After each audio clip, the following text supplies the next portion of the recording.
Managing Individual Differences and Behavior from Coca-Cola. Coca-Cola telah dikenal sebagai merek minuman ringan paling terkenal dan penjualan terbesar sepanjang sejarah pada tahun 1886.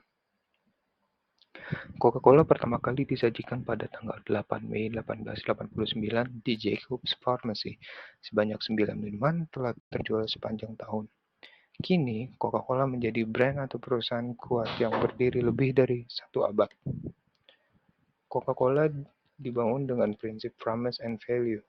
Promise adalah Coca-Cola memberikan produk berkualitas dan menjawab kebutuhan konsumen yang berbeda-beda di setiap waktu. Value adalah Coca-Cola senantiasa berkomitmen untuk membangun nilai-nilai positif di tengah masyarakat. Coca-Cola memberikan pelayanan terbaik kepada pelanggan dan untuk menghadapi tantangan lingkungan bisnis yang kompetitif, tim atau staf dari PT Coca-Cola dibekali pengetahuan dan keterampilan yang memadai, serta sikap tepat sebagai pelatihan dan pengembangan sumber daya manusia dari manajemen kinerja, sehingga masing-masing individu dari tim-tim atau staf perusahaan dapat mengembangkan perusahaan secara luas dan mampu bersaing di era global. Kepribadian atau perilaku merupakan atribut psikologis dan perilaku yang relatif stabil untuk membedakan antar individu. Perlunya pemahaman mengenai atribut tersebut karena dapat mempengaruhi tindakan perusahaan. 5 besar karakteristik dimensi kepribadian, yaitu ada ekstroversi, yang tingkat kenyamanan seseorang dengan kerumunan, keramahan, kepribadian yang cenderung menghindari konflik, lembut, dan mudah bekerja sama, keberhati-hatian, penuh pertimbangan dalam pengambilan keputusan, stabilitas emosional, tenang dalam menghadapi sesuatu, dan juga percaya diri, terbuka terhadap hal baru, kepribadian yang mau mempelajari hal-hal baru, kecerdasan emosional, kemampuan untuk melakukan penalaran yang akurat tentang emosi dan cara pengendaliannya. Terdapat 4 komponen kecerdasan emosional, yaitu 1. Self-awareness, 2. Self-management, 3. Social awareness, dan 4. Relationship management. Kecerdasan emosional keempat tadi bisa didefinisikan menjadi 4. Self-awareness, yang penyadaran terhadap diri sendiri, tergantung suasana hati ataupun mood, memahami SWOT, kekuatan-kekuatan diri, dan menyadari situasi dan kondisi dari saat ini.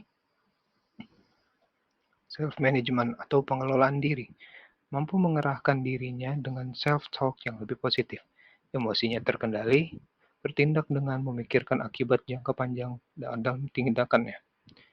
Social awareness atau penyadaran sosial, mempunyai kepekaan terhadap perasaan orang lain, dapat memberikan empatinya terhadap masalah dan kesulitan orang lain.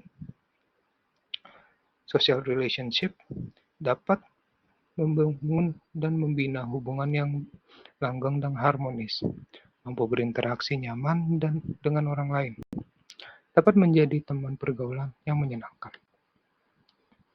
Perilaku organisasi untuk memahami dan mengelola orang di tempat kerja. Ada perilaku individu, ada juga perilaku kelompok. Value atau nilai, cita-cita abstrak kepercayaan dan kepercayaan pada semua orang atau peristiwa, cenderung konsisten baik dari waktu ke waktu. Attitude, keyakinan dan perasaan yang diarahkan ke hal tertentu seperti benda, orang, atau peristiwa. Sikap secara langsung mempengaruhi perilaku seseorang. Keanekaragaman tenaga kerja. Keanekaragaman tenaga kerja menunjukkan bahwa terdapat keberagaman pada umur, jenis kelamin, ras, agama, suhu, orientasi seksual, kemampuan, dan latar belakang sosial ekonomi pada tenaga kerja di suatu perusahaan. Coca-Cola, try to be less white. Perusahaan Coca-Cola mendapat kecaman karena diduga mempromosikan rasisme terbalik dan retorika anti kulit putih setelah seminar pelatihan keragaman baru-baru ini, termasuk slide yang mendesak karyawan untuk try to be less white. Coca-Cola berniat untuk meningkatkan diversitas terhadap tenaga kerjanya, tetapi malah mendapat kecaman dari publik karena slogan try to be less white. Padahal seminar pelatihan karyawan tersebut malah justru mempromosikan rasisme. Cara yang tepat mempromosikan diversitas ras seharusnya dengan cara mengayomi ras minoritas. bukan dengan cara menekan atau meminimalisir ras mayoritas tersebut. Terima kasih. Assalamualaikum warahmatullahi wabarakatuh.